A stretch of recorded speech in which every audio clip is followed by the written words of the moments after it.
Bienvenidos. Esta es la versión especializada en salud del Noticiero Científico y Cultural Iberoamericano NCC. Soy Jonás Birmar y los acompañaré en este espacio de la Asociación de Televisiones Educativas y Culturales Iberoamericanas, ATEI, que busca difundir la ciencia y la tecnología en toda Latinoamérica. Las variantes del coronavirus están causando un número importante de contagios a una velocidad preocupante, lo que ha generado que varios países en la región europea opten por implementar la vacunación obligatoria, una medida que causa fuertes debates, pues el despegue de contagios compromete sectores económicos derivado de las bajas laborales. En Austria, la vacunación contra COVID-19 es obligatoria para los mayores de 18 años desde el sábado. El gobierno austriaco optó por hacer obligatoria la vacuna pese a las fuertes críticas, a diferencia de sus socios europeos. Pero la tasa de vacunación no ha avanzado mucho y se mantiene alrededor del 70% de la población. En estos momentos en Viena estamos vacunando a unas 7,000 personas al día de media. El 10% de estas vacunas son primeras dosis y el 70% son terceras dosis. Pudimos registrar un ligero aumento alrededor del 9% en comparación con la semana pasada. En los centros de vacunación de Viena, algunos se aplican la tercera dosis sin estar convencidos, solo para evitar el vencimiento de su certificado de vacunación. Gran parte de la población permanece fuertemente en contra de la ley. Todos deberían poder hacer lo que quieran con su cuerpo y vacunarse o no, porque la vacunación nunca ha sido obligatoria, excepto una vez para la viruela, pero eso fue después de la guerra. Más del 60% de los austriacos apoyan la medida. De hecho, en la fila, algunos están a favor de la inoculación obligatoria.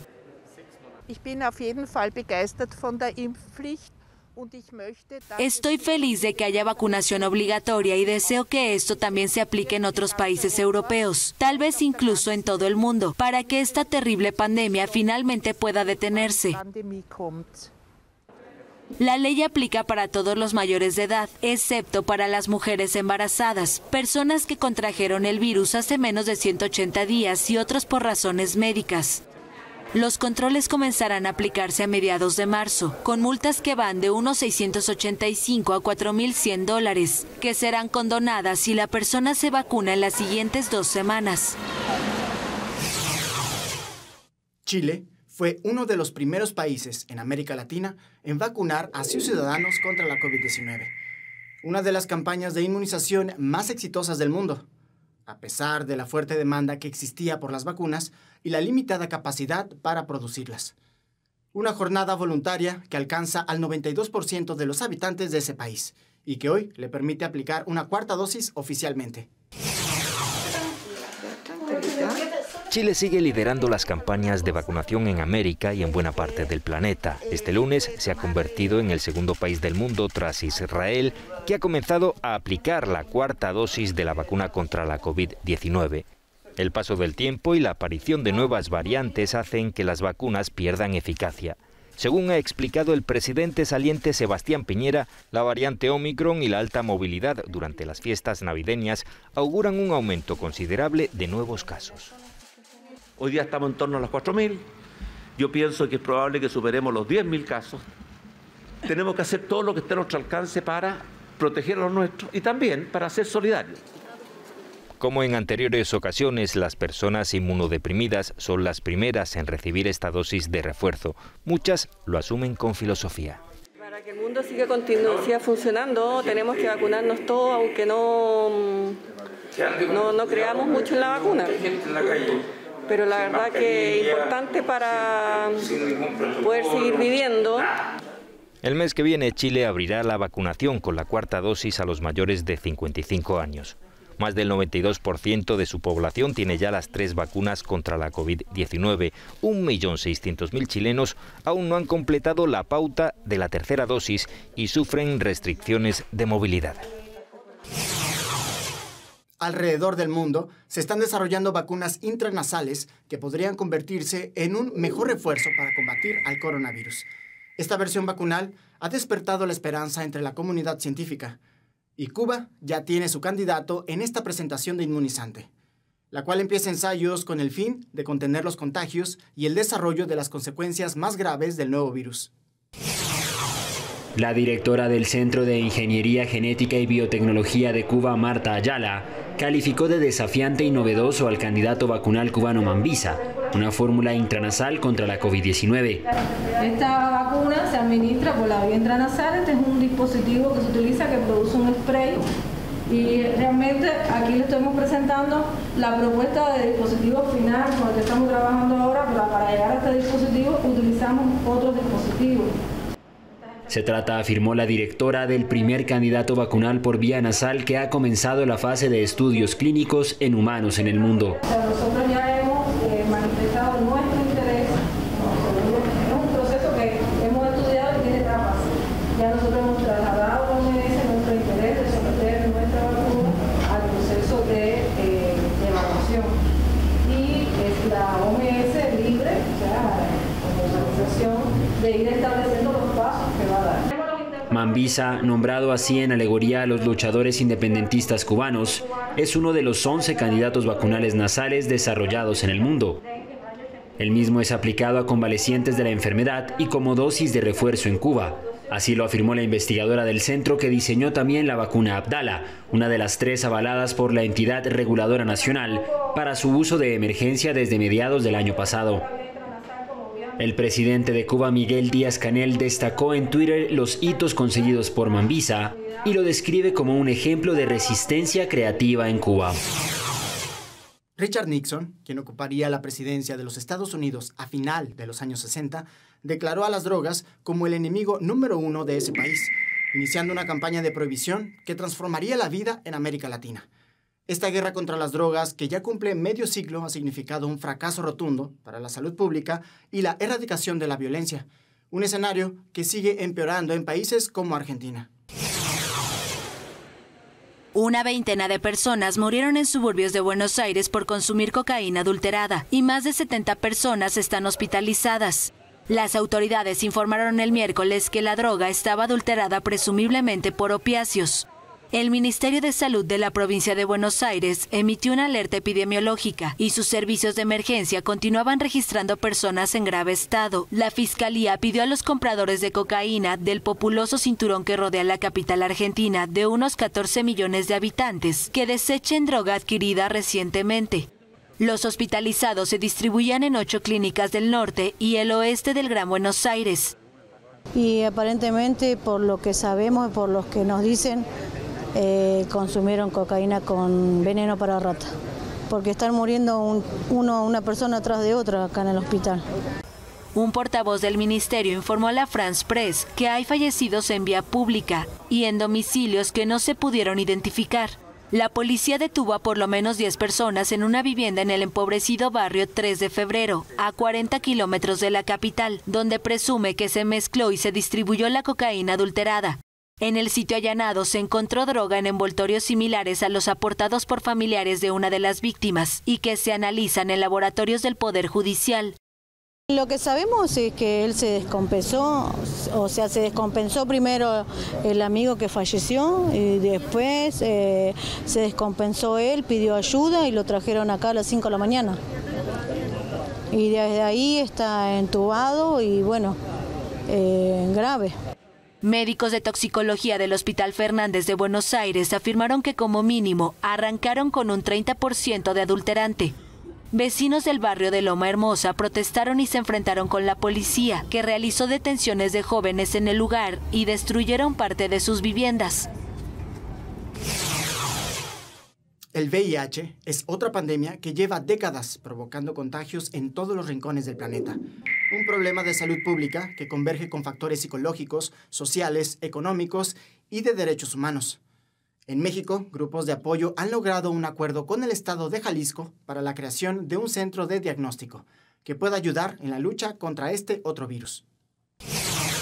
La Secretaría de Salud Jalisco y las organizaciones que apoyan a personas con VIH aprobaron la creación de un centro especializado para atender a esta población. Luego de que las asociaciones denunciaran la falta de apoyo por 2 años, fue creada una mesa de trabajo con las autoridades estatales y este viernes ambas partes llegaron a los siguientes acuerdos, informó el secretario de Salud, Fernando Petersen. El primero es la creación de una red de diagnóstico en los centros de salud, especialmente metropolitanos, para el diagnóstico de la enfermedad. El segundo es la evaluación de un centro especializado para esta enfermedad o llamado Capacits. Y el tercero es la realización permanente de mesas técnicas que resuelvan problemas específicos. Todo esto de la mano de la sociedad civil. Además, el titular del Consejo Estatal contra el SIDA, Luis Ruiz Mora, expuso. El COESIDA es un órgano conformado por vocales y los líderes son la sociedad civil. Sin ellos no podríamos tener estas estrategias y estos puntos que acaba de decir el señor secretario, y evidentemente para eso estamos, para sumarnos y dar cumplimiento a todas estas propuestas. En días pasados, las asociaciones denunciaron que el sistema no respondía a las necesidades de esta población, porque las citas médicas eran diferidas hasta 6 meses, lo cual pone en riesgo la vida. Para Señal Informativa, Elizabeth Ortiz.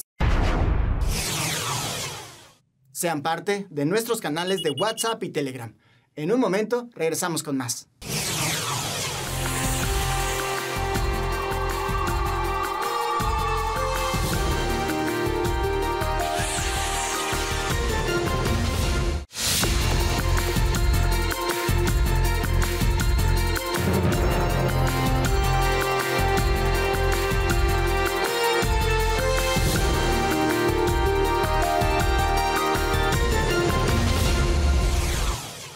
En Estados Unidos, se ha logrado con éxito trasplantar riñones de cerdo con modificaciones genéticas a un paciente diagnosticado con muerte cerebral.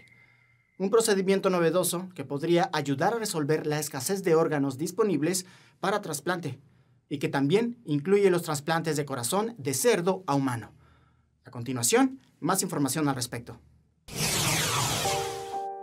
El norteamericano David Bennett, quien con 57 años padecía una enfermedad cardíaca terminal, se convirtió en la primera persona del mundo en recibir un trasplante de corazón de un cerdo modificado genéticamente. Esta intervención, que se realizó en el Centro Médico de la Universidad de Maryland en Baltimore, se consideró un hito para la medicina. Es la primera vez que un corazón de cerdo pasa a formar parte del organismo humano y a latir dentro del pecho de una persona. Y además es la primera vez que ocurre con estas técnicas de ingeniería genética. Pero realmente la idea de aprovechar los órganos de otras especies diferentes a la especie humana viene ya maquinándose desde hace tiempo. Se considera que en 1905 es el primer registro a nivel de literatura científica de un intento de este tipo. El cerdo al que se le extrajo el corazón para dárselo a David Bennett es un cerdo al que le cambiaron 10 genes nada más.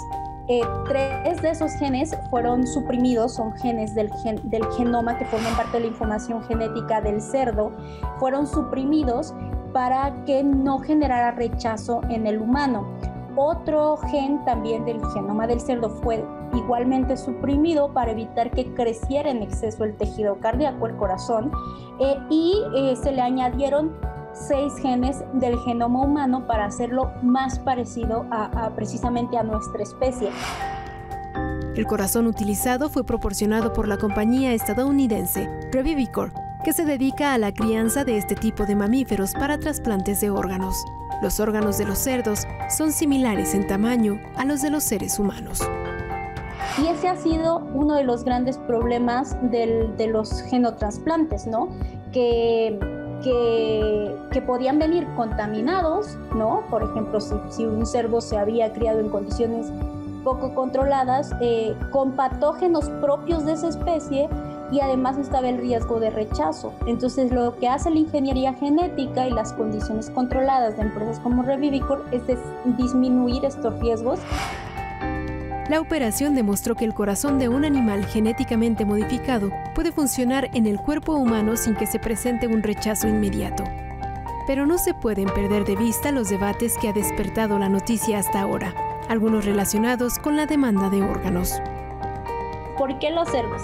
Es una cuestión ética porque llevamos ya pues una larga historia aprovechando los cerdos, ¿no? O sea, por lo tanto es más aceptado, es socialmente mejor aceptado sacrificar un cerdo para salvar una vida humana que sacrificar, por ejemplo, un chimpancé, que es mucho más parecido genómicamente a nosotros. Esa es una razón. La segunda es por practicidad. Un corazón de cerdo adulto, por ejemplo, lo tienes disponible en 9 meses, que es el tiempo en que llega a la etapa adulta un cerdo. Esta tecnología no necesariamente va a solucionar el problema. ¿Por qué? Porque están los dilemas éticos en torno a ella que no han sido resueltos, ¿no? Que se tienen que regular, tiene que haber instrumentos para regular este tipo de procedimientos.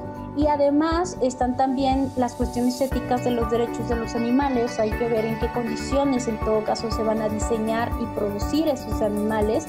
Y está la cuestión del costo, ¿no? Barato no es. Desde México, reportó para el Noticiero Científico y Cultural Iberoamericano, NSC, Karen Rivera, de Canal 22. A lo largo de su historia, Cuba ha sufrido numerosas crisis económicas que desembocan en carencias de alimentos y productos necesarios para el aseo personal, como jabón o pasta de dientes. Una situación que la pandemia por coronavirus logró empeorar, mientras que las autoridades de la isla lo atribuyen al bloqueo y medidas impuestas por Estados Unidos. Ahora, la leche es el alimento de primera necesidad que sufre desabasto en la región caribeña. Largas filas en La Habana para comprar leche. Es un producto más dentro de la amplia escasez de alimentos que vive Cuba, en medio del embargo de Estados Unidos que cumple 60 años. En este establecimiento, una bolsa cuesta $6.30, un precio elevado para muchos cubanos que deben conseguir la divisa extranjera en el mercado informal. Nunca nos habían tocado la leche a los niños, así que no sé decirte qué está pasando. Porque nosotros nos han quitado, estamos acostumbrados a que no viene pollo, se demora un mes, pero la leche no, era intocable. Cifras oficiales de Cuba indican que en 2020 la isla produjo 455,000 toneladas de leche fresca, que según estimaciones del sector resultan insuficientes para la población cubana de más de 11 millones de habitantes. Fidel Castro garantizó por décadas la leche para menores de 7 años y enfermos, pero actualmente el Estado subsidia cada vez menos alimentos y ha comenzado a faltar la cuota mensual de 3 kilos de leche en polvo que reciben los niños. Funcionarios del gobierno han advertido que la escasez de leche continuará por falta de disponibilidad de financiamiento, de buques y de proveedores. Yo soy diabético. Hace 1 año y pico nos quitaron la leche. No debemos leche. La leche que nos dan a nosotros, ahora se lo dan a los niños. Para La Habana sería fácil y barato traer la leche de Estados Unidos, uno de los mayores exportadores del mundo y cerca de sus costas. El Congreso estadounidense aprobó en el año 2000 exportar alimentos a la isla, siempre y cuando fueran saldados con anticipación, al contado y sin financiamiento. Condiciones difíciles de cumplir para un país descapitalizado, con pocas divisas y sin acceso a crédito de organismos financieros internacionales. ¿Cuál es el objetivo del bloqueo? Que el país perezca, sea que se levante la mano, se cambie de gobierno. Eso no va a pasar. Eso no va a pasar. Pero sin embargo, yo te diría que quitando el bloqueo tal vez quitaría la causa de justificación de muchos de los problemas internos que tiene este país. El gobierno ha tratado de hacer su parte comprando a mejor precio la leche a los productores para evitar la especulación en el mercado informal, donde los consumidores terminan adquiriendo el producto más caro. El parásito que transmite la malaria invade y destruye las células sanguíneas para poder reproducirse. Transmitida a partir de la picadura de un mosquito infectado, el parásito milenario ha logrado evolucionar y es mucho más sofisticado incluso que el virus que causa la COVID-19. Sin embargo, la vacuna que ha tardado más de 30 años en su desarrollo para combatir esta enfermedad ya es una realidad. La primera vacuna contra la malaria da sus frutos en el oeste de Kenia. Más de 100.000 niños han sido inoculados con el inmunizante para esta enfermedad, que mata anualmente a 260.000 menores de 5 años en África subsahariana. Los servicios pediátricos, que suelen estar saturados por los casos de malaria, ya comienzan a ver los resultados. Desde que comenzamos a administrar la vacuna en septiembre de 2019, hemos observado una reducción de los casos de paludismo. Los 3 hijos de Lucia Kinji se infectaban tan seguido de malaria que tenían que ir al hospital varias veces al mes, por lo que cuando le ofrecieron participar en un programa piloto para la vacuna de la malaria, no lo dudó. Desde que fueron vacunados, ninguno de sus hijos ha caído enfermo, lo que les cambió la vida. El dinero que usábamos para llevar a los niños al hospital, ahora podemos usarlo en alimentos. Este innovador plan de vacunación comenzó en 2019 en Kenia, Ghana y Malawi para probar un compuesto que tardó 30 años en ser elaborado. En octubre de 2021, la Organización Mundial de la Salud aprobó su uso generalizado para niños en otras zonas de riesgo. Las pastillas antivirales son desarrolladas para reducir las muertes y complicaciones por COVID-19, un medicamento que se convierte en el primer tratamiento de administración oral que logra la mutación del SARS-CoV-2 hasta provocar su autodestrucción. En torno a esto, una farmacéutica en Estados Unidos liberaría sublicencias que permitirían la fabricación del medicamento en su versión genérica para países necesitados. Un acuerdo para facilitar el acceso a la píldora de Pfizer contra el coronavirus. El grupo farmacéutico estadounidense firmó un acuerdo de licencia voluntaria que debe permitir la distribución del medicamento más allá de los países ricos una vez que haya sido autorizado. Los fabricantes de medicamentos genéricos seleccionados en todo el mundo a los que se les concedan las sublicencias podrán suministrar los medicamentos a 95 países, cubriendo hasta aproximadamente el 53% de la población mundial. Pfizer, que ya comercializa con el grupo alemán BioNTech una de las vacunas más eficaces contra el virus, indicó previamente que su antiviral oral tenía una eficacia del 89% para prevenir una hospitalización o deceso entre los adultos que presentan un riesgo elevado de desarrollar una forma grave de la enfermedad. Con este acuerdo, la compañía avanza en la misma senda que su competidor Merck, que selló un pacto similar para su propio antiviral oral, el Molnupiravir, que exhibe también una fuerte tasa de eficacia. Ambos tratamientos, que tendrían pocos efectos secundarios, implican tomar 10 dosis durante 5 días. Gracias por acompañarnos en este viaje informativo en el Noticiero Científico y Cultural Iberoamericano NCC, especializado en ciencias médicas y tecnología de la salud. No se pierdan las emisiones especiales de Ciencia, Tecnología y Cultura con Iván Carrillo y Ana Cristina Olvera. Gracias a los socios de ATEI, que a través de sus plataformas hacen posible esta transmisión. También gracias a las agencias informativas AFP, EFE, Notimex, Xinhua, Euronews y Deutsche Welle. Visite nuestra página noticiasncc.com. Utilice nuestra aplicación móvil y síganos en nuestras redes sociales. Nos encuentran como NCC Iberoamérica. Soy Jonas Birmar. Cuídense mucho. Nos vemos en la próxima.